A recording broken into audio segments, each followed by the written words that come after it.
Hello, everyone, and welcome to 15 Questions with an Archaeologist, brought to you by the National Park Service, Southeast Archaeological Center.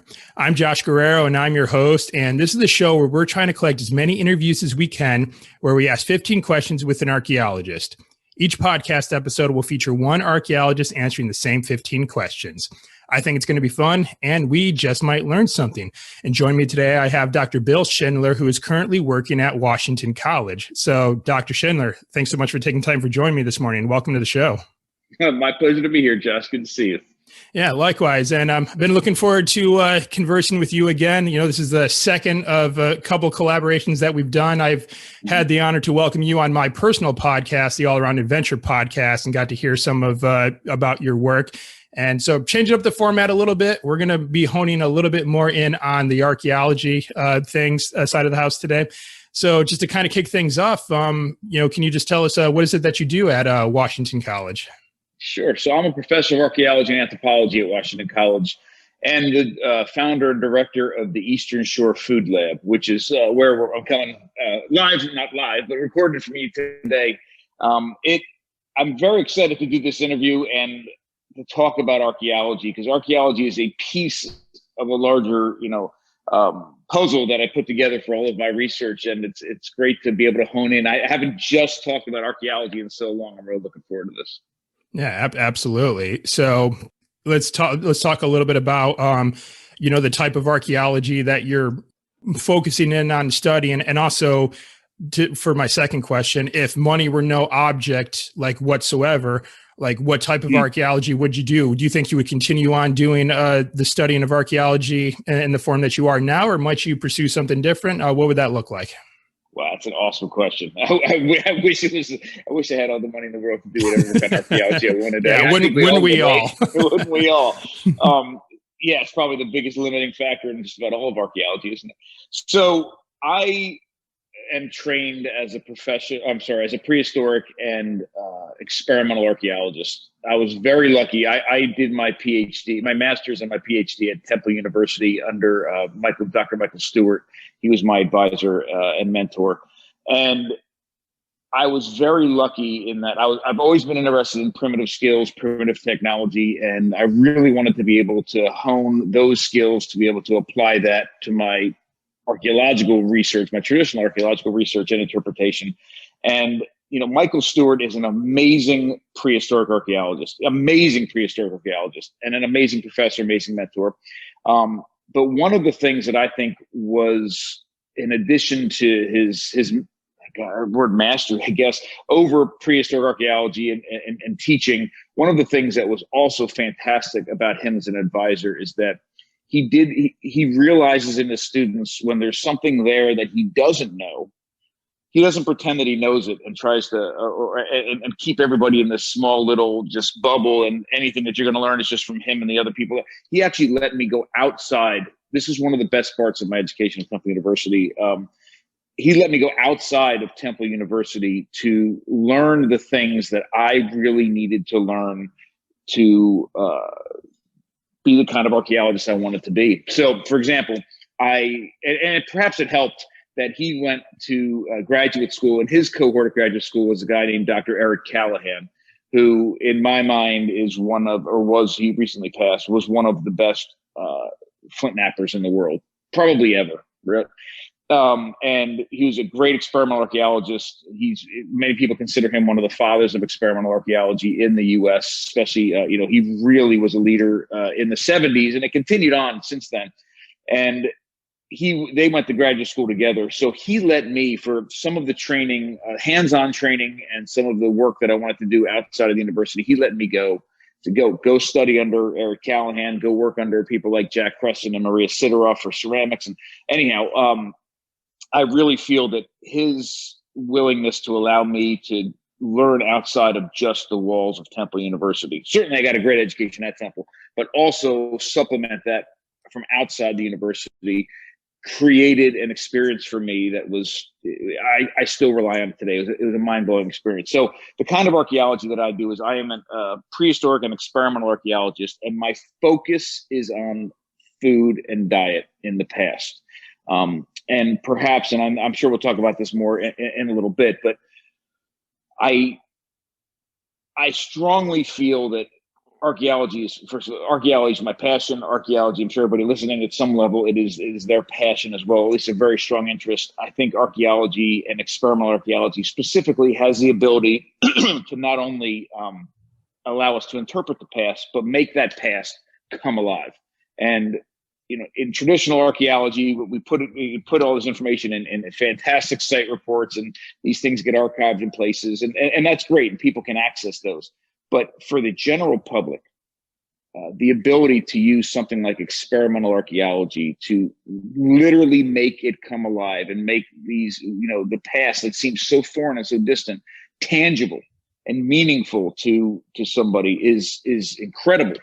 And what I love about, and part of the reason my work is focused the way it is now, is that I also think there's one more step that's incredibly important. Interpreting the past is great. Sharing that interpretations with the public is great.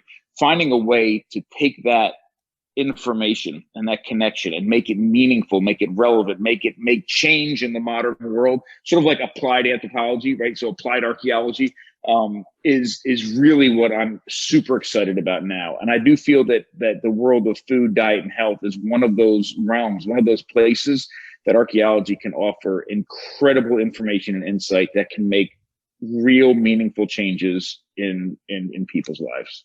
Yes, absolutely. So doing a little shameless plug here for you. So experimental archaeology and also prehistoric food acquisition and preparations. Is this kind of what sort of set the framework for your brand, Eat Like a Human?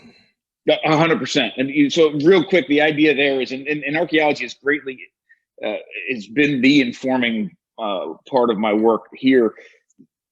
One day, it's a very long story, I know we talked about it before, but I was literally in the shower one day trying to make a connection with all the different interests in my life and this is decades ago, and trying to figure out what, I realized I am one person and I have all these different interests. There's something that must be linking them together.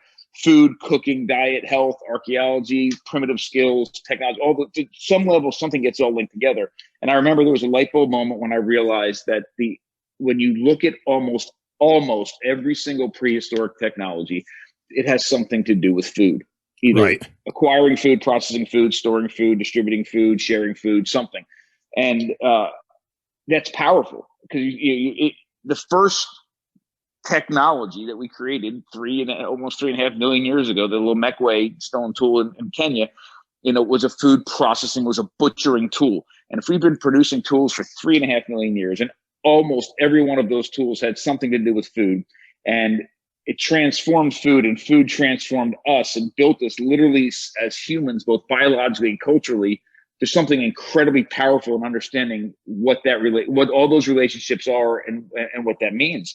And the cool thing is, as archaeologists, we study those tangible residues of activities. And if most of it has to do with something to do with food, then there's something important to understand about all of those processes. And since we have never been sicker as a species as we are right now, and most of our issues are food related, diet and health related, then there's something important to understand about this. So the idea Eat Like a Human is that I've realized that we humans are not biologically designed to consume almost any of the food that we eat. What we do as humans is that we use technologies to process food before it touches our lips to make it as safe, nutrient dense, and bioavailable as possible before we even eat it. And that is how we've created diets that have supported the body growth and brain growth that we have. So to answer, but I failed to answer one of your questions real quick before we go on. If I had all the money in the world, what would I do? Here's the really cool thing. I've been very fortunate to not only be able to work on and learn from incredibly amazing archaeological sites all over the world, but I've also been able to travel mostly with my family and live and work with indigenous and traditional groups to cook with them, to acquire food with them, to share food with them, to just share meals and understand how they approach food. And that's in sort of a almost a Louis Binford ethno-archaeology sort of approach to understanding the archaeological record, the bits and pieces we see in the past. There are groups around the world that are still engaging in many of these technologies that in some cases are tens of thousands or hundreds of thousands of years old. So that those two pieces together, the archaeological work and the ethnographic work combined, have allowed me to really start because it's a huge word, start to understand the value of certain food processing strategies and allowing our incredibly inefficient digestive tracts to make use of all this incredible nutrition that's in our environment. So if I had all the money in the world, I would use it to continue that piece, the not only to see and experience and do archaeology in incredibly important sites, like Lemekwe said, is a great example, but to make some of that come alive by being able to continue to experience and document traditional food practices around the world for several major important reasons. One is these certainly the modern Western approach to food is drowning out and diluting all these traditional approaches, which is very upsetting. So they're disappearing. They need to be documented. Secondly, it helps make the archaeological record, it fills in gaps, makes it come to life, makes it become real, and allows me and everybody else doing this kind of thing the opportunity to take that information and provide real world applications for it. So that's important. But the other thing is that, food, our approach to food as humans is, in fact, I believe, one of the most human things about us. Like, we do it, that's what we do differently. How we approach food is one of the most significant differences between us and the other animals on the planet. Other animals eat unless we screw them up through domestication. Other animals eat diets that they are biologically designed to eat. We, starting 3.5 million years ago as humans, have started to outgrow our digestive tracts through technology. And we are omnivores. Humans are omnivores, not by biological design. We are omnivores through technology. We can eat everything around us because we do things before it goes into our mouths. So if we're making real world changes to our diets that are based in archaeology and based in anthropology, and we do it in a very human way, and we're taking these stories from people around the world, that the way that they approach food is so culturally ingrained in everything that they do. By changing modern diets, we're also, if you do it the right way, we can also bring people together. We can share stories about how maize is nixtamalized in Oaxaca, or how potatoes are dealt with in the Altiplano of Bolivia, right? And it's such a we can connect through food, through archaeology and anthropology, and through modern kitchens in ways that we can't, in very powerful ways. Yeah, well, a lot to unpack there, for sure. But, kind of going along with your point about how our technology, I almost would dare say that our technology has led us to almost, I guess I'll say, like, over prepare food. A lot of like the food that's consumed is heavily processed. A lot of stuff gets added to it, a lot of chemicals and preservatives and stuff like that, almost to the point where it's a lot of the food that we eat is almost unrecognizable from like the actual natural source that it came from.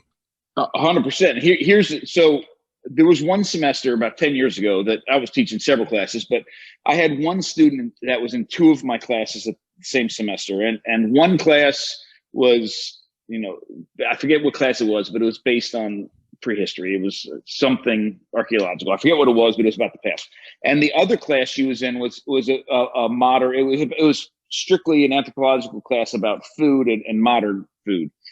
And at the halfway through the semester, she came up to me after class one day and she said, "Listen, I don't get it. Like, you say food processing in both classes, in both courses, but you say it in the archaeological course with this smile on your face, and you say it in this more modern class with, you look like you're going to kill somebody." Like, so I don't get it. It's the same word, but why do you have such a she saw my visceral reaction, my everything about my body language and the way I said that word reflected two completely different things, two completely different paradigms. And I'm like, oh man, I don't know. Like, I don't know how I define food processing. Like, I don't know where that line is drawn. And it made me think, and I said it again today, most, not all, we certainly made a lot of mistakes in the past, but over 3.5 million years, you got to make some mistakes. But food processing in the past was grounded in making food safe and nourishing, right? If we start from that perspective that our bodies are not designed to eat most of the foods that we eat, and it's not, then if we take technology, our ancestors figured out ways of overcoming our physical limitations through technology, whether it was stone tools or fire or fermentation or a whole host of different things, to take that raw material and turn it into something that our bodies can safely derive incredible nutrition from. That's food processing for the most part in the past. Most food processing today is focused on something other than safety and nutrient density. It's focused on, people making large amount, corporations making large amounts of money, food getting shipped around the world without going bad, sitting on a shelf for 3 years without, that's what the food processing goals are. And unfortunately, most of the time, it's at the expense of safety and nutrient density, right? And nutrient bioavailability. So they are two completely different things. And again, I know we're talking about archaeology. We can see the residues of those activities. One of them in the archaeological records, one of the most powerful, maize is a great example. Maize is the most difficult grain in the world for the human body to derive all the nutrition from on its own. We can't.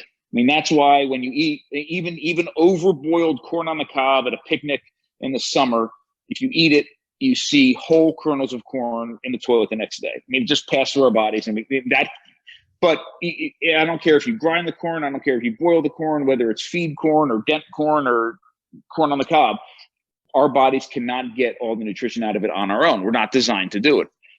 But we found, early Mesoamerican farmers figured out a process called Nishtalization, which is processing the lye in an alkaline, a basic solution. It used to be water and wood ash, and now they use calcium hydroxide or cal or a couple different things.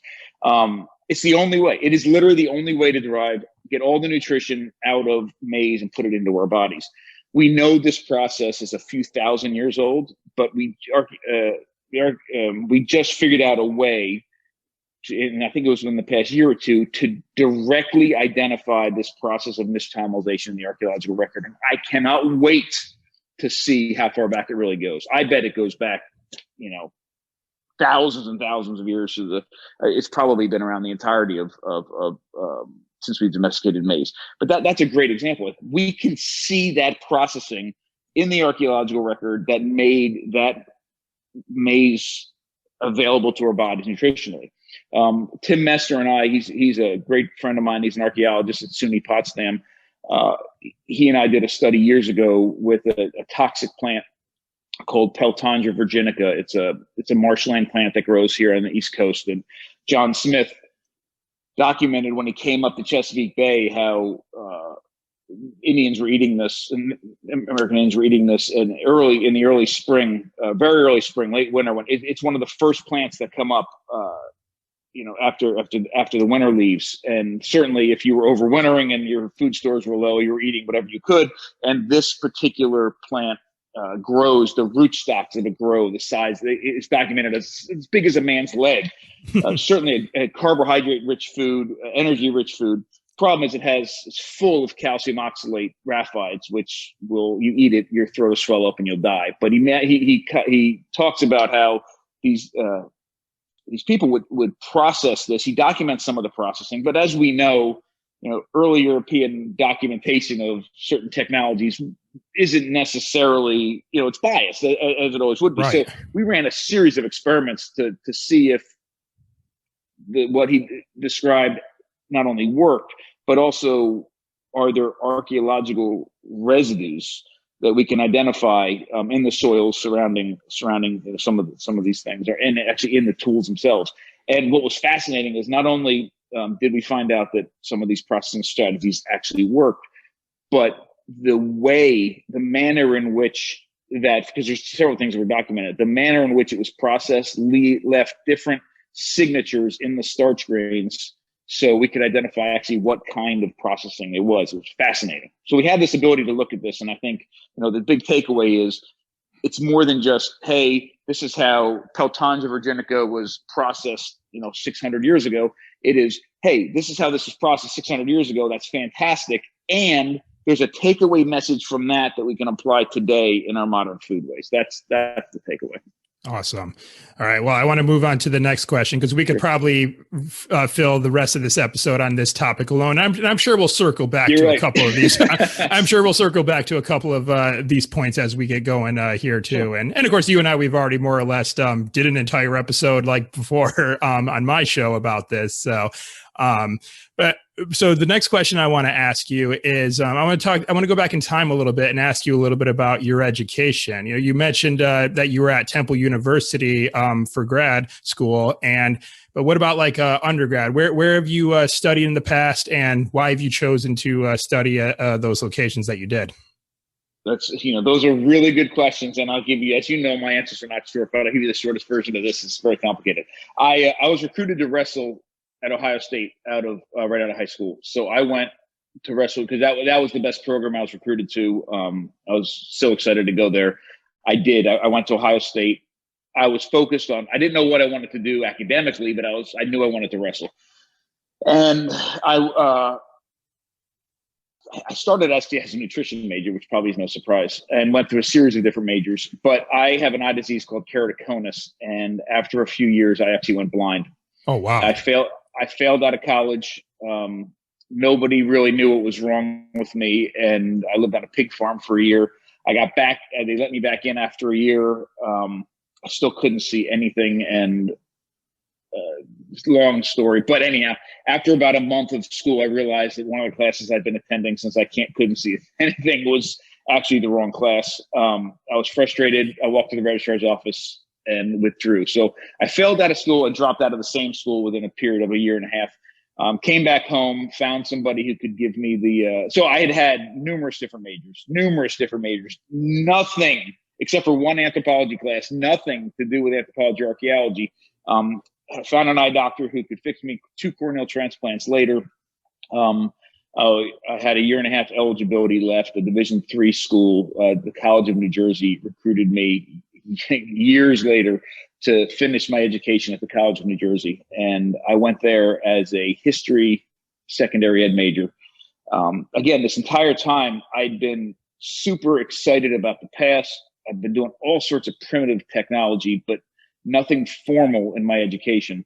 After I graduated from the College of New Jersey, and I was an undergrad for almost 10 full years, and I had something like 8 or 9 different majors and spent a semester in each. I had a lot of classes. Wow. But one of the cool things, and I will tell you, it was very upsetting to me at the time. I never thought graduating even as an undergrad was in my future. It just didn't seem like it was possible. But what was cool about that experience, if there is a silver lining, is that I had a massive amount of classes. Like literally I was an undergraduate other than the year on the pig farm for almost the entirety of 10 years. Changing majors, I had access to a lot of different classes. And as you know, an archaeologist needs to have an incredibly well-rounded background to be able to figure out everything from soils to math to geometry to everything, right? So all of this, I didn't realize it was helping me, even though I was certainly upset about the situation I was in. But I graduated and started teaching high school history in Hillsborough, New Jersey. And I fell in love with teaching. And I loved the past. But I realized that I wasn't cut out to be a high school teacher, and that history wasn't far enough back. I wanted something that went further. I got to teach about prehistory for like a week, right, in the high school curriculum. So I went. This is actually very interesting. I got a quick version. I know it's sordid tales, but I think there's a powerful message in all this. I said I'm going back. I told my wife, we had just been married. I said I'm going back to graduate. I'm going to graduate school. She's like, "You are out of your mind. Like you barely graduated. Like you barely graduated college. It took you 10 years. I'm ready to start a family." I'm like, "Listen, I know this is where my passion lies. I really never had good advising anywhere that I was. I didn't know what my options were." I actually had, I'm sorry, real quick. And this is, there's a really important takeaway message here. So I want to make sure I convey it.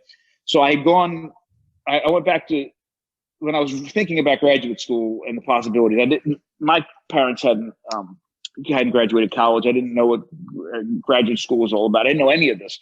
So I went back to my professors at the college in New Jersey, my history professors, and I went into one of my professors' offices. And I know this is going to sound strange, but you've got to realize I had no real advising throughout the 10 years, especially at Ohio State, where all they wanted to do was keep me eligible. So I walk into his office, and he was in the middle. He was actually writing a book. And I said, "Oh, what's the book about?" He's like, "Oh, it's about hunting." I'm like, and I'm a big hunter. So I looked at him and said, "You're writing a book about hunting?" He's like, "Yeah, the history of hunting." I'm like, "God, wait, you can write a book about like whatever you want?" He's like, "Yeah." I said, "Wait, you're in your office right now. You're getting paid to like do your teaching thing. Like you're writing right now." It's like, "This is part of my job." Like, wait a minute. You can write about what you want to write about and it's part of your job? Like it blew my mind. And that's when I realized that I could go to graduate school for something I wanted.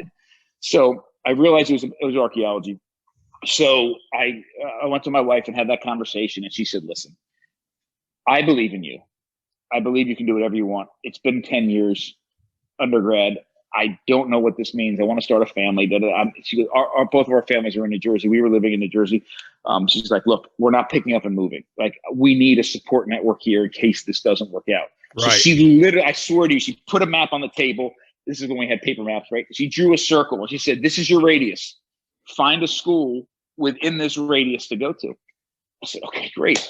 And there weren't many options because I wanted to do prehistoric archaeology. So I went to Rutgers. I went to Rutgers, had a meeting, and Rutgers University. And I remember sitting in one of the professors' offices, and I told him about my history. I told him what was going on.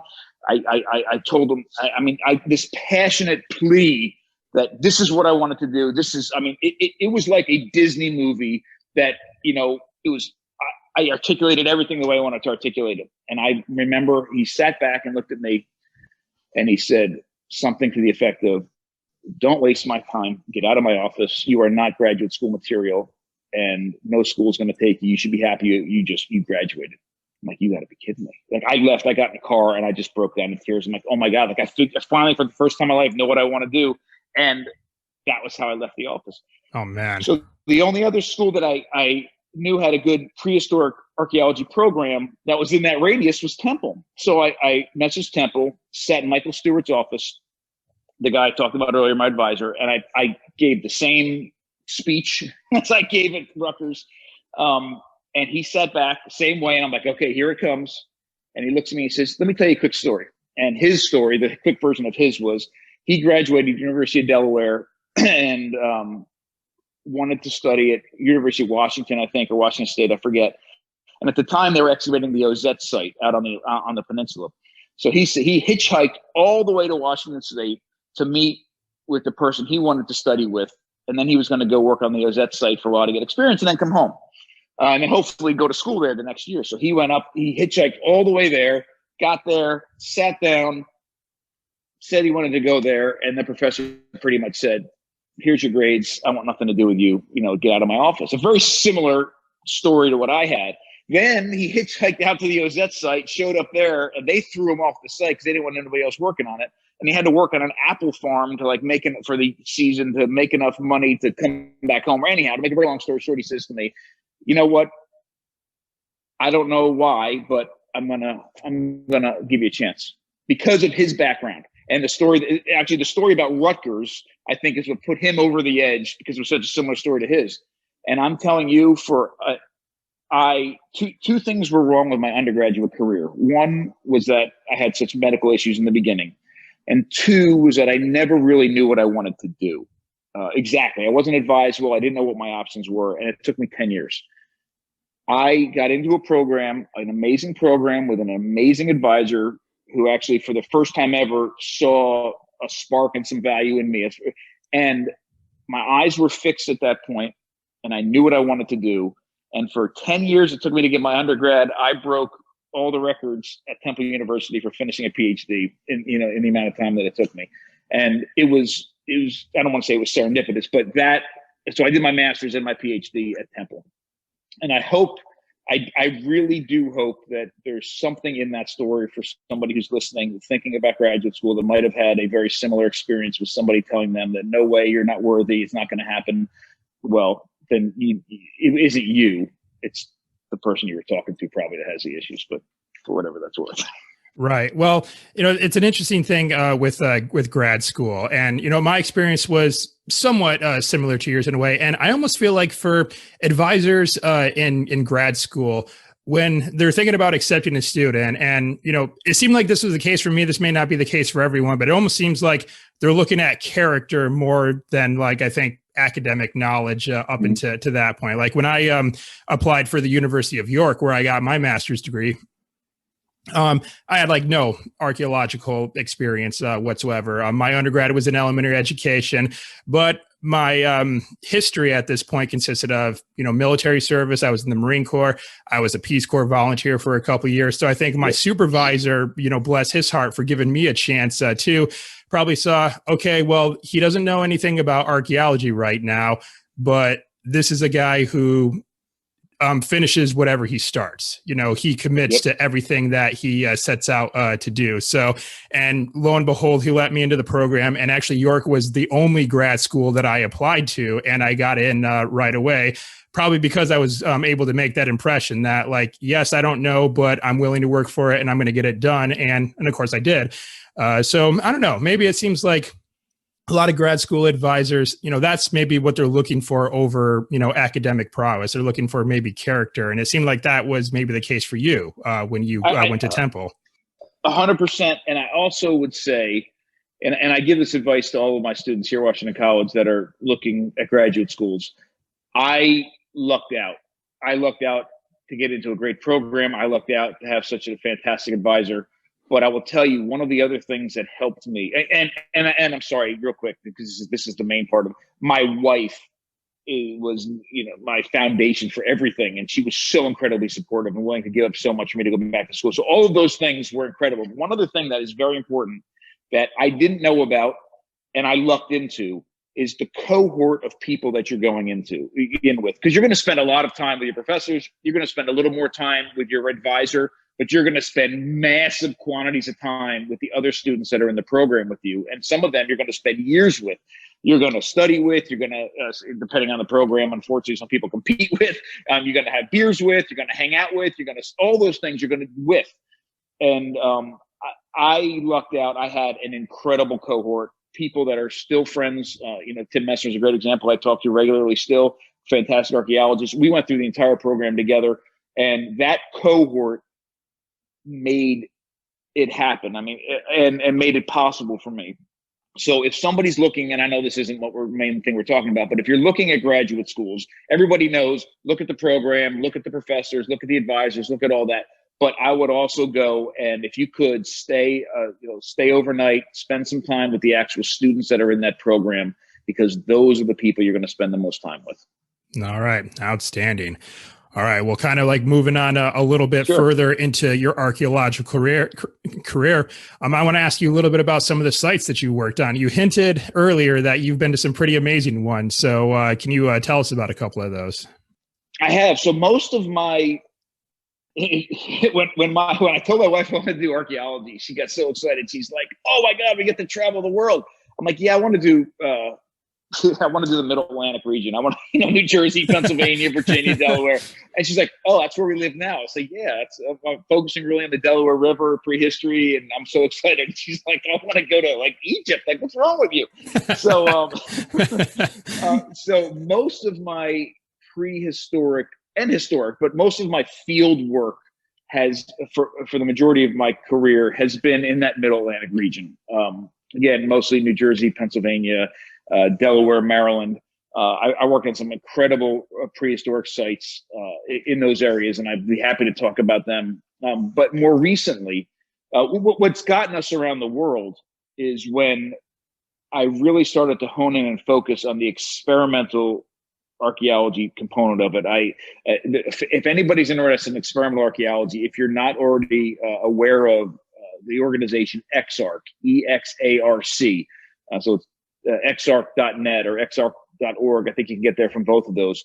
It's a a worldwide organization based out of the Netherlands. Pascal Barnes is the chair right now. I used to be the chair of it. It's led by Rowan and Magda Cooper. Just amazing worldwide network of experimental archaeologists, primitive technologists, reenactors, all of it. And I got hooked up with them, and I realized that there was this worldwide network, and there was a need for people with, real practical, hands-on, primitive skills to apply that information, to apply those skills towards experimental questions they could answer through experimental archaeology around the world. And that's what started to get us around the world. And I started to do work in the Netherlands, for example, and England, and eventually Ireland and other places.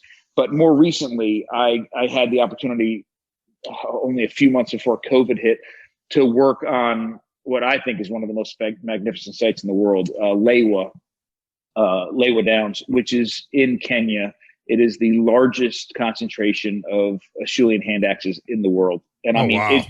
You walk out and you look, it literally, you're standing in what is the size of parking lots full of nothing but hand axes. You can't take a step without stepping on a hand axe. I've never seen anything like it. There was a little bit of work done by Leakeys a long time ago. A couple of small things were done, but nobody's ever fully worked on that site, interpreted it. So I was out there doing a little bit of initial work and putting together a plan to interpret the site, and lots of different work that I'm hoping opens up again when COVID leaves. But that is probably the most magnificent site I've been to and seen. Incredible sites like Atapuerca in Spain is probably one of the most incredibly magnificent ones as well. But that's the most magnificent site I ever had the opportunity to actually work on. Awesome. Now, what was the name of that website again for the international? Exarch. It's Exarch. Yeah, I believe you can get there at exarch.net and exarch.org. So exarc.org. And I'll send it to you. You can put it in the show notes, or I'll get it linked up in there for sure. Real quick, let me just throw out a plug very quickly. So every other year they hold an incredible worldwide conference. It's fantastic.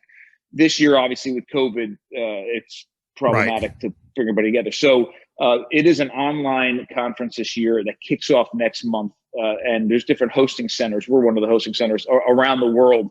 And again, anybody that even has the slightest interest in experimental archaeology, check it out. I guarantee it's going to be a fantastic conference. All right. Yeah. And we'll get it linked up in the show notes for this episode for sure. All right. So you told us a little bit about some of the sites that you've been to, and I want to dial things in a little bit and ask about artifacts. Of course, you mentioned all the hand axes that you found in Kenya, but if you had to pick, let's say, we word the question as the coolest artifact. I think that's what a lot of people want to know. What's the coolest artifact that you ever found? So I'm going to ask you that question on other people's behalf. What is the coolest artifact that you think you've ever recovered? The coolest artifact I ever found happened when I was in graduate school. We were excavating on an island in the Delaware River, prehistoric site. We were at a level. It was about 2,000 years old, and I pulled out. So remember, I already knew a little bit what I wanted to do for my dissertation. I started to do some initial work on it. I knew so my dissertation work was focused on looking at the exploitation of migratory fish on the things like shad and sturgeon and the like on the Delaware River about 2,000 years ago. And so I was already thinking this way, and really diving deep into the literature, and we pulled out of this unit at the same level as what I was going to be doing my experimental work on, a gorget. So a 2-hole slate gorget. One side was broken off, or one end was a little bit broken off, but right at where the hole was. But on the gorget, on one side was a sturgeon, and on the other side was an engraving of what we interpret to look like a fishing weir, which was, it sealed the deal. Like, I knew it was one of those. I'm not a big believer in things for a reason and signs from whatever. But right there, I'm contemplating doing all this work with migratory fish, and we pulled out this gorget that had a sturgeon on one side and a fish weir on the other, and I was done. That was it. That's the coolest artifact for sure. Ah, amazing. Right on. All right. So shifting gears a little bit, I want to talk a little bit about mentorship. Mentorship is a critical component to archaeology and the development of new and up and coming archaeologists. And of course, you've taken on this role now, as a mentor, being a professor at Washington College. And you mentioned a couple names in the past, but who have been some of your mentors, and just how have they influenced you throughout your career? I am so glad that this is one of your questions, because this is probably, to me, one of the most worthwhile things to answer, because these people have such a fantastic influence on my life, and I just love the opportunity to say their names. So, and not to get cheesy, but to be completely real and honest and open, I would say that, my mother and father were definitely my biggest mentors in my life ever, because, especially as far as archaeology is concerned, my dad had me outside all the time. And I remember he had me looking for arrowheads as a kid. We didn't know what we were looking for. I never found an arrowhead in a field. We've walked so many fields because we didn't know, and we never picked up a flake because we didn't know what a flake was supposed to look like, right? So devitage anything. So he instilled in me a love for the outdoors, a love for the past, a love for history and prehistory. So he definitely was an incredible mentor. But more specific to what you're talking about, certainly Michael Stewart, academically, has been my mentor. And the first name that comes to mind, he was an incredible mentor in a lot of different ways. Not only as I mentioned earlier, not only was he great at teaching us what he knew and knew really, really well, but he was also confident enough to allow us to go learn from other people when it was something outside of his specialty. And I'll always thank him for that. As far as the experimental archaeology world and archaeology is concerned, two incredible names come to mind, but I'm going to rattle off a few. I do believe, and I think this is maybe one of your questions later, but it comes in here. Jack Crescent is a prehistoric archaeologist, experimental archaeologist, and primitive technologist in New Jersey. My first flint knapping class was from him. And I would say that he is literally the ideal archaeologist. That most of the people that many people that do things with stone tools and flint knap, spend a lot of money or a lot of effort to get the highest quality flint or obsidian from over here, and they make these gorgeous, beautiful things, and that's great. And they're very skilled. Jack Crescent. We don't have beautiful flint in New Jersey. We don't have any obsidian in New Jersey. We have junky quartzite, some argillite, that's what we have. Maybe every now and then we get a little cobble of jasper that comes down the Delaware River, but that's not what we have. So Jack Crescent only works with the materials that the people that live in the area that he works used to work. That's it. I mean, he is a master of quartzite. He is a master of using, wooden billets on things. He doesn't, import massive moose antlers from Alaska to flint knap a rock in New Jersey. He uses a big piece of wood to do it. He lives what he works and works what he lives. I mean, it's fantastic. He's an incredibly informed archaeologist. And he does the primitive technology and experimental archaeology and archaeology all together in a way that is incredibly meaningful for interpreting the archaeological record. And he's been a great teacher and mentor to me. I would also say, certainly Dr. Eric Callahan, incredible mentor, one of the fathers of experimental archaeology, founder of the Society of Primitive Technology, known worldwide for his work in not only stone tools, but a lot of other technologies.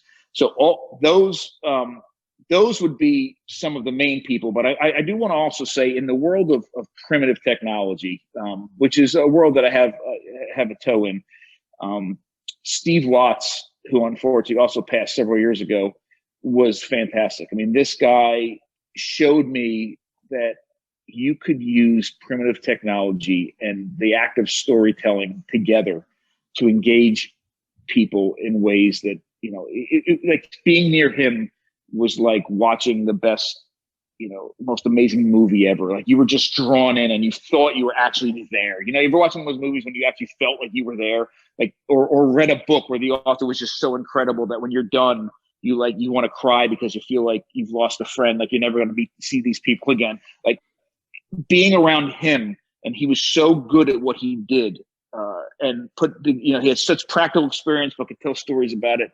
He was fantastic. But people like Maria Sidoroff and Saran, lots of amazing people. But those would be my first ones that come to mind for sure. One of the things I found probably the most rewarding about, archaeology is, as you've alluded to, the chance to interact with so many brilliant minds and people who have such a wide array of specialities too. And because you also brought up the point earlier in our conversation about the importance of new archaeologists to, be versatile, to be knowledgeable in various things. And, even where I work right now, I've been fortunate enough to take a little bit from each of my coworkers, because they all are good at different things. One of my coworkers is originally from Florida, knows Florida history and a lot of the archaeology here in Florida. I take a little bit from him. Another one of my coworkers is brilliant with geophysical survey, so I take a little bit of knowledge from her. So it's a very rewarding thing just to be around so many brilliant minds that you can take bits and pieces from and kind of add to your own toolbox, Absolutely. You know what? You share a common language. Like you can, soil scientist and the stone tool expert, and all these people. You can sit there and everybody can have the same conversation about something, even though you're coming from so many different backgrounds. And you're absolutely right. So not only should we think about, I know I brought in my parents into this, which is incredibly accurate and true. And professors, certainly. You brought in colleagues, which is great. And I would also say two other groups of people who I think have been mentors or at least influenced, maybe changed the way I think about something in a very positive way. One would be my students.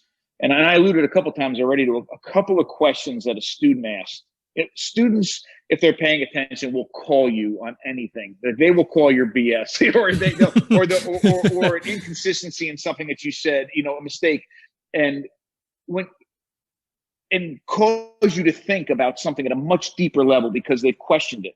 And that's been incredibly powerful. And those instances, and I mentioned one already with the food processing, those have really, I don't want to overstate it, but it's true, have influenced the trajectory of my research and my work from questions or comments that students have made. And I would also say, and I think this is very important, and I know I'm working in a space that's very focused on real world takeaways at the end of the day.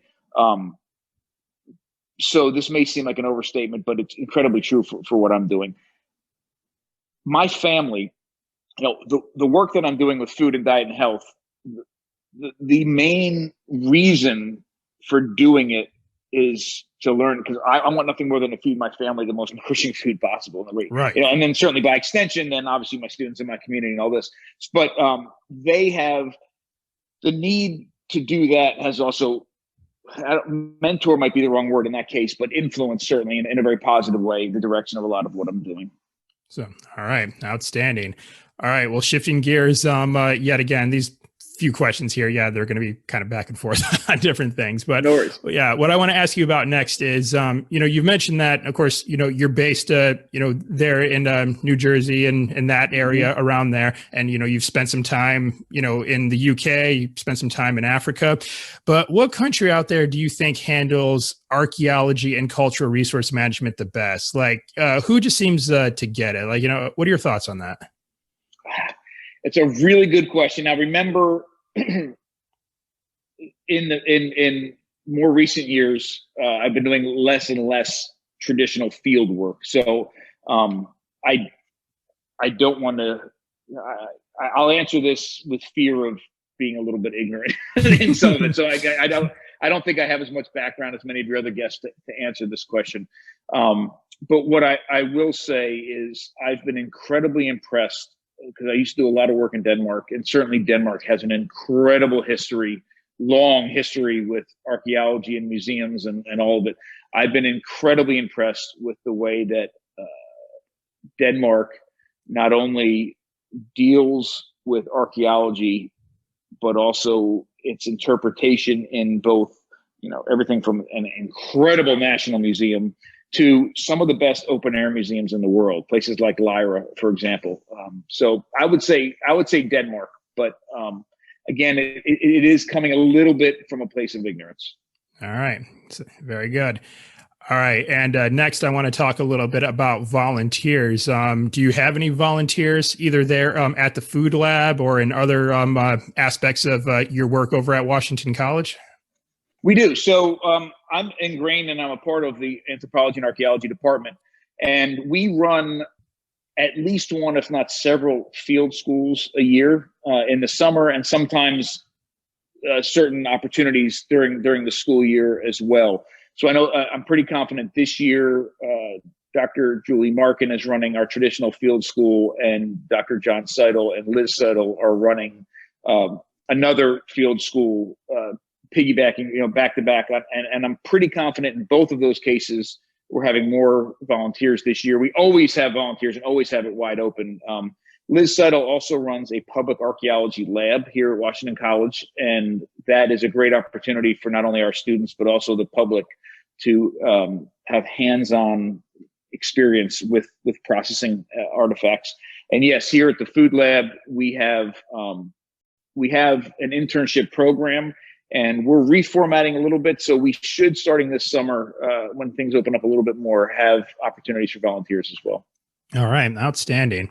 All right. Well, the next couple questions that I have for you, again, these are questions that, a lot of people would be curious about especially if they're thinking about going into archaeology themselves. And the first of those questions is, what is just the best part about being an archaeologist? I could probably sit and think of an academic answer that nobody would have any issues with, and wouldn't. But I got to be honest, that feeling, romantic in the cool sense. Right.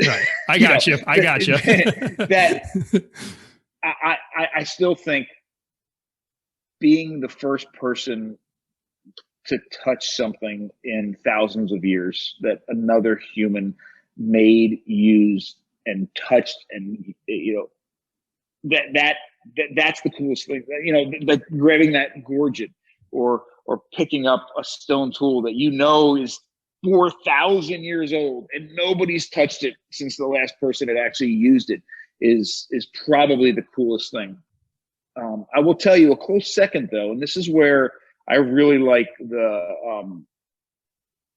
what my experience in primitive technology and experimental archaeology has afforded me. Touching it, that is amazing. But the next step, like sometimes because of that experience with knowing how to make and use a lot of these tools, that immediate ability to make an initial interpretation, to say, oh, this was this, or this was used this way, or this is like this because of this. Whether it's because, you saw the platform was crushed and it ended in a step fracture, that kind of thing. Or, I still, and this has happened twice to me on sites. It's happened to me a lot myself, but several times, especially when I was learning how to make stone tools, and anybody who flint naps at all will know exactly what I'm talking about. You're sitting there and you're thinning a biface and it's just about done, and you hit it and it breaks in two, and you pick up one side and you throw it as far as you can. And because you're pissed off, like you're mad. And then I have found twice on archaeological sites a broken biface where all the debitage and one end of it is in one spot, and then the other piece of it's like 30 feet away. And you're like, what happened. It broke, and that person got pissed off and threw it as far as they could. So that ability to take your own experience with this and use it. Now, sometimes the interpretations might not be right, but, use it to have that initial interpretation, be like, I get it. I know what happened here 2,000 years ago because of something that you did 3 months earlier is actually pretty cool as well. Oh, wow. Very cool. Yes, very cool indeed. And I certainly resonate with your first point, just the fact that you recover an artifact, you're the first person to touch it, to hold it. And like, like 100, maybe even thousands of years. And that was certainly the case for me when I was in Malton, England, and we're excavating a Roman site, and I unearthed a piece of Cranbeck ware, which dates back to the Romans. We're talking maybe like 4th century, something around there. And just the fact that I was the first person to hold, it was just a fairly small shirt. It wasn't like, too glamorous, I guess, in some people's eyes, but just the fact that nearly 2,000 years, this shirt of pottery has been lying dormant in the ground until me, I recovered it. Yep. And so it's an amazing feeling for sure. So I certainly resonate with that point. But on the flip side, though, what would you say is the worst part about being an archaeologist? The worst part about being an archaeologist.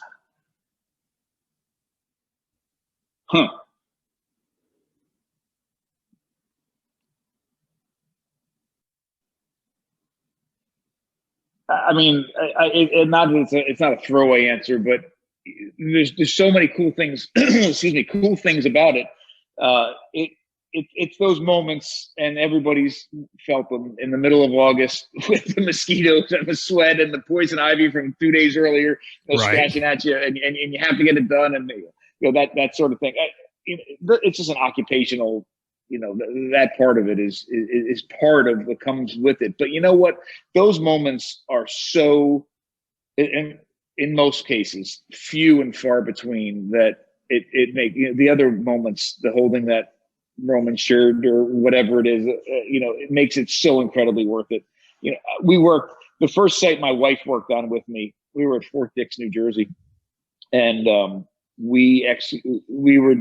was phase 1. And I mean, we were out there for, I think a month, and shovel test. And we literally, for an entire crew, we found one flake, one jasper flake. And, we were in poison ivy. We were in the Pine Barrens. So, in the winter in New Jersey, you don't get poison ivy from the leaves, you get it from the roots when you're down there. So we had poison ivy, it was freezing cold, and oh my God, it was just boring.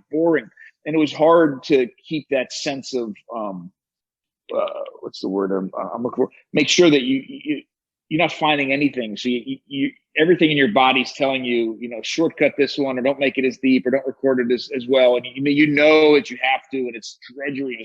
But again, the next site we worked on was absolutely fantastic. So there's not much bad about it. Right. Well, I guess it also boils down to is just it's not quite so much the actual recovering or the finding of artifacts, but more or less just loving the process too. Yeah. Actually just being out there and actually doing it. It's almost kind of like you brought up hunting earlier.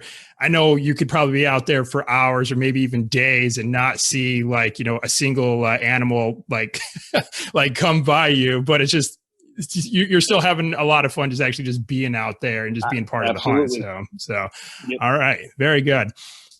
All right. What I have next for you, this is a tribute to The Right Stuff. It was a wonderful novel written by Tom Wolfe. And you might have already answered this, but here we go again. I would like to ask you, who is the greatest archaeologist that you've ever seen? That was what I was referring to earlier. Definitely, no doubt in my mind, Jack Crescent. He, like I mentioned earlier, just to repeat it, he is a fantastic primitive technologist, experimental archaeologist, and archaeologist. And he makes all three of those passions work together to create profound interpretations of the archaeological record. All right. Outstanding. All right. Well, the next couple questions that I have for you, these are questions that I'm, again, sure all archaeologists have been asked at one point in time. So I'm going to ask these to you as well. And the first of those questions is, have you ever found a dinosaur? I saw that. No, but as you know, been asked that dozens, if not hundreds of times, no doubt. All right. And the next question that goes along with this, how do you feel about Indiana Jones? I don't know what your other guests have answered. I will be 1,000% honest. I love Indiana Jones. I am an archaeologist today because I remember going to see the first Indiana Jones movie with my grandmother in the movie theaters when it first came out. Oh, wow. And that rush, that feeling, and I know that is a piece of a strong piece of why I'm an archaeologist today. Yes, and of course, I would have to now. This is a little bit of a side thing that we're just going to go Sure. go down here. But which of the 4 Indiana Jones films would you say is your favorite? I would have to say, if I could put it in an order, it would be The Last Crusade, Raiders of the Lost Ark, and then I don't know, it's just like the second film, The Temple of Doom, and then the Kingdom of the Crystal Skull. I'm not sure which one of those I would prefer over the other, but if I had to put it in that order, it would be that would be it. What about you? Yeah, I actually think the first one might be the top of my list, but other than that, I'm in the same boat all the way through as you are. The last one was not.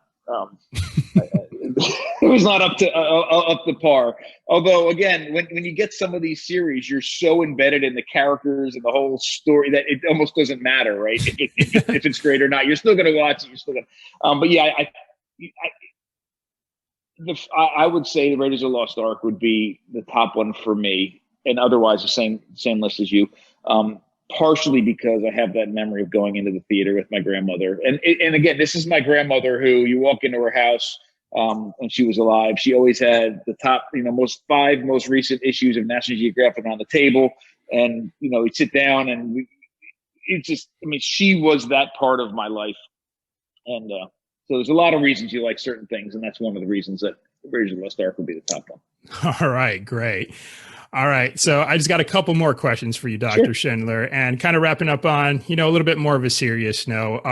What advice would you give to young people, or maybe just even anyone for that matter, who may be seeking to make a career in archaeology? I would say, we alluded to some of this earlier, that to be a good archaeologist, there's a lot of things that make a good archaeologist, but one of the things is to have an incredibly varied background. You don't have to be a specialist in all of them. You have to make sure that you know how to find specialists in all of them, but you have working knowledge of so many different things, right? So certainly get a varied background, but here's the thing I think is really important. Archaeology, as we mentioned earlier, can be incredibly exciting and can be incredibly boring. It can be fun work and it can be incredibly hard work at the same time. What you have to find something that is your through line, that is the thing that you're passionate about, the questions that you really want to answer and apply your specific spin on answering those questions. So in other words, you would have your own specialty, whatever that specialty is. For me, it's the experimental approach. First of all, food is definitely a through line for me, but the hands-on knowledge and understanding and application of replicating tools and using those tools that is what it is for me. I know a lot of people, and it was the same for me, getting into archaeology, it's so overwhelming. And there's giants in the field that you look up to. And sometimes it seems like, am I ever going to get there? Am I ever just going to be an archaeologist? And, right. And at what point do I get to call myself an archaeologist? You have all these silly questions that are so very important to you at that stage in your career and in your life. But one thing that is problematic about that is that you lose yourself in those early years. In other words, you're so focused on just being an archaeologist that you forget that what does it mean? What kind of archaeologist am I going to be? In other words, what I'm trying to say is don't lose focus, identify and don't lose focus on what it is that you're interested in. What part of archaeology do you care about? Not just, is it, Egypt or Peru or something, is, do you love plants? I mean, do you just want to focus on starch grains? Do you care about stones? Whatever it is, what kind of questions do you want to answer? Do you just love soils and geomorphology? Whatever it is, don't throw those things away for the first 4, 5, 6 years of your studying career. And if nothing, build everything around those, because that's, when you get into the field, when you get into graduate school, when you start, professional archaeologist or whatever it is that you're doing, those are the things that are going to get you through those 3-month-long sites of finding one flake or the poison ivy or the mosquitoes. Those things that drive you are going to allow you to, again, are going to be your through line. Right. And also, just if I may add to that, it's just that, everyone starts somewhere. You brought up the point about how maybe like new archaeologists or who maybe, going to university, they may feel a little bit of overwhelmed seeing archaeologists who are very well accomplished in their careers. And of course, I think about you, for example, of course, right now, you have your brand Eat Like a Human, and you're putting out a lot of media work and a lot of content. You got courses and so on and so forth. Again, shameless plug. You're welcome. Thank you. but then you also have your story saying that this wasn't an overnight success for you. You spent 10 years as an undergrad, and then you experienced a failure trying to go to one university where you had that very unpleasant interaction with the advisor there, and then eventually you found your way into Temple, and then but you just kept going, and then that's how you got to where you are now, is because you just kept going. And so I think that's just something for any new archaeologist, if they're feeling a little bit of that overwhelm because they see other archaeologists who are much farther ahead of them. It's just the only thing that separates you from them is just time. That's Absolutely. It. So yeah, just want to put that out there.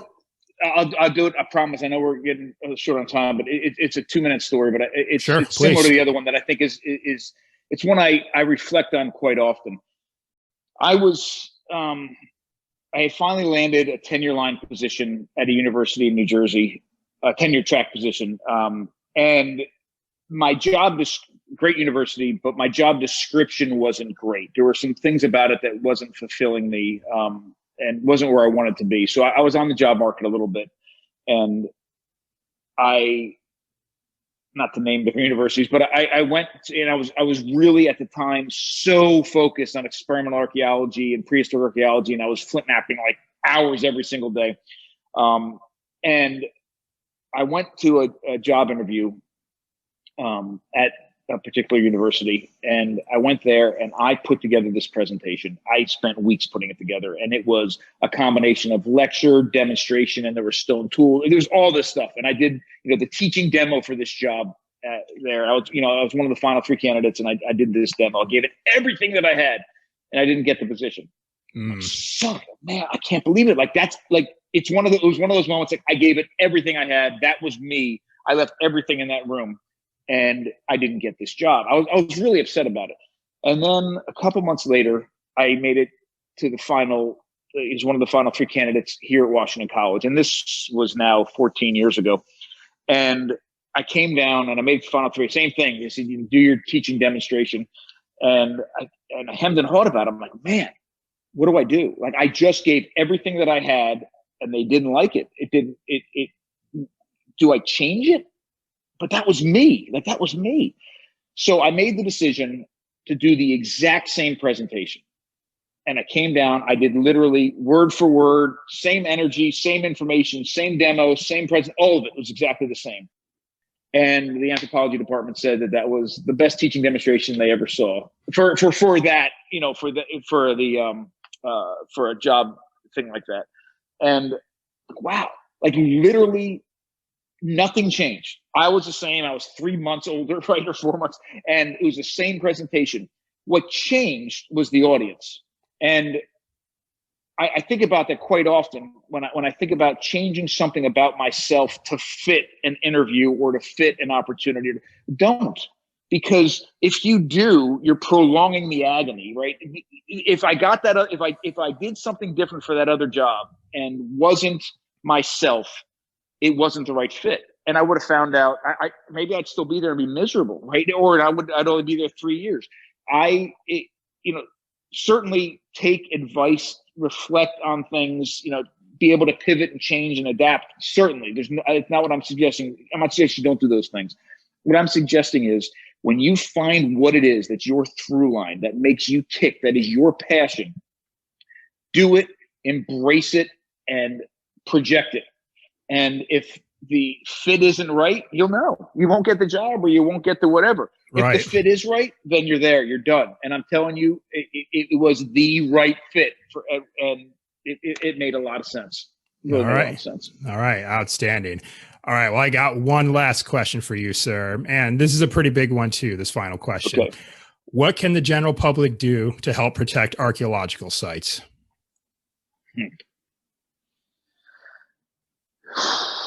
What can the general public do to protect archaeological sites? Well, I have a lot of mixed feelings about, and some of this may not seem very popular, but I'm going to put it out there, just like the Indiana Jones comment. I think might not have been popular. Although we listen, we all live Indiana Jones, whether we want to admit it or not. But at least you and I admit it. This is a much larger discussion that I don't know if we need to dive deep into. But just like with food, we eat as humans for a lot of different reasons. We don't just eat for nutrition. We eat for satiation. We eat for satisfaction. We eat we make food choices because of, our socioeconomic status and traditions and religion and all sorts of things. Mm-hmm. We value artifacts as humans for a lot of different reasons. And, I know the Indiana Jones mantra, this belongs in a museum, right? We think about that, and that's one of his kind of saving graces, right, for the professional archaeological community. We do feel that as archaeologists, professional archaeologists, academic archaeologists, that we have sole control over what happens to artifacts. And, I think we sort of blindly, and I'm not saying it's wrong at all, but we blindly go into situations and just kind of, without thinking, sit back on that. Like anything found needs to be found, documented this way, put into storage in this way, and the whole way. And this goes on and on. And I get it. I certainly do. But I do think there's space in our approach to also consider people that haven't been through the same sort of academic or professional training as us, that grew up third-generation farmers who are picking up arrowheads out of their family's field and putting them on their mantelpiece or in a case. They're not doing it on purpose to destroy the archaeological record. They're doing it because they find true value in it. And there's something important, intrinsically important to understand about that process. And again, I'm not saying I condone it, but what I'm suggesting is that, and I don't want to twist your question because your question was about the public, but I'm going to turn it on archaeologists for a second. I think we need to get over ourselves a little bit, realize that the general public hasn't had the same sort of training towards the archaeological record that we've had, and in their minds are doing nothing wrong. Like they're doing something. In fact, they think they're doing something very right, and they're doing the same thing their grandfathers did, teaching their sons or daughters or whatever how to do the same thing, and they're finding true value in picking up that arrowhead and putting it on their wall. What's happened because of this steadfast, that's, our approach that that's wrong and what we do is right, is we've created an artificial wall that shouldn't be there. And I see it here. I live on the eastern shore of Maryland now. Not only do we have a ton of farmers that walk their fields and pick up artifacts, but we have, the Chesapeake Bay here is only about 6,000 years old when it fully formed. So we have a lot of archaeological sites, prehistoric sites that are underwater. And we have a strong community of we call them watermen, but people that fish and crab and get oysters, and they're always pulling up artifacts. And quite often the water, being a waterman is a family thing too, is generational. So you have watermen that are 3-4, generations long in their families. Their collections are remarkable. Some of these watermen have literally museums in their homes. They're pulling up, entire pots, and literally somebody pulled up years ago, I think it was like a 6,000-year-old hafted knife still in the handle. Oh, wow. Right. Can you imagine? So, but the problem is we've set up this barrier that they are like, it's off limits. Like they think if they show an archaeologist what they have, that it's going to get taken from them, or it's going to, they're going to be arrested, or they're going to be fined or something. Or if nothing else, they're going to be looked down upon. And there is an entire treasure trove. I mean, as an archaeologist, I just want to see it. Like, tell me about where it was found and let me see it so I can put that image in my mind of, the entire possibilities of things that were existing here on the Eastern Shore prehistorically. Like, I just want to see it. But we've created, because of this steadfast, we're right, you're wrong perspective, this artificial barrier of fear and condescending, whatever, that, there's not as much communication, I think, as there should be. So I hope that we can open the dialogue between professional and academic archaeologists and the public more, so that we can not only, as archaeologists, not only can we see and have access to these collections that these families have, not take them, just have access to them and understand them and see them and study them if we need to, document them. And at the same time, if we do it the right way, and if everybody starts at the same playing field and it's not this sort of condescending approach, then we can have the opportunity to say, hey, maybe next time you find something, let us know before you pick it up, or you can document it this way, you can record this or whatever. And that, I think, is the right way to move forward to protect archaeological sites on private land in ways that are really meaningful. All right. Outstanding. All right. Well, Dr. Schindler, that's it. That's all 15 questions wrapped up. But before we call it a day here, where can our listeners go to connect with you? You're out there on social media space. Again, you got your brand, Eat Like a Human. So, fill us in on some of the intel. Where can our listeners reach out and connect with you? Awesome. So you can find my website as eatlikeahuman.com. And my social media handle is at Dr. Bill Schindler. So I'm on Twitter, Instagram, and Facebook at Dr. Bill Schindler. And you can find information about the Eastern Shore Food Lab. If you go to Washington College and type in Eastern Shore Food Lab, you can find information about the work that we do here. And I'll also put a huge plug in to our Anthropology and Archaeology department at Washington College, the Center for Environment and Society, and the Public Archaeology Lab. All of those links to all those sites can be found at the Washington College website, washcoll.edu. Josh, thank you so much. It was a pleasure. Yeah, absolutely. And I'll get all of those linked up in the show notes for this episode, so those listeners can go and find them there. And yes, and thank you very much, sir. It's been great to connect with you. These past couple of months, we've had a chance to collaborate before, and I just appreciate your willingness to join me on a podcast yet again and sharing your insight with myself and the listeners. It's been fantastic. My pleasure. Thanks for sharing such great information. All right, appreciate what you do. Absolutely. All right, everyone. That's our show for today. Be sure to follow us on Facebook, Twitter, and Instagram at NPSSEAC. That is at NPSSEAC. And be on the lookout for more episodes of 15 Questions with an Archaeologist dropping at the first of every single month. And please remember that since we work for the government, we spell archaeology without the A and the E. So it's a little bit different when you read it in the title. Thanks so much for tuning in today. I'm Josh Guerrero, and I'll see you in the next episode.